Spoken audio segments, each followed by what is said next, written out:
ఏంటమ్మా వ్యవసాయంలో ఏ పనులు చేయాలని? సార్ న్యాచురల్ గా పంట పండించి ప్రజలకు అందించాలనేది నా లైఫ్ అంబిషన్. అచ్చా, ఎందుకు నీకు ఆలోచన వచ్చింది?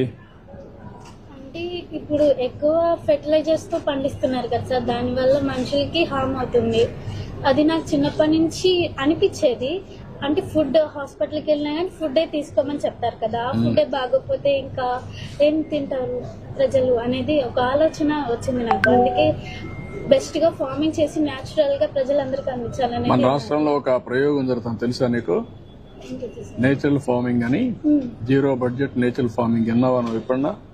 అంటే నార్మల్ గా పేరు విన్నాను కానీ దాని గురించి నాకు ఇంకా తెలియదు, తెలుసుకోవాలని ట్రై చేస్తున్నాను. అదే నీకు ఆ సబ్జెక్ట్ లో ఉన్నావు కాబట్టి ఇక్కడ ఏంటంటే ఎరువులు వేయకుండా, క్రిమి సంహారక మందులు కొట్టకుండా అన్ని కూడా నేచర్ గా పండించి ఆ పంట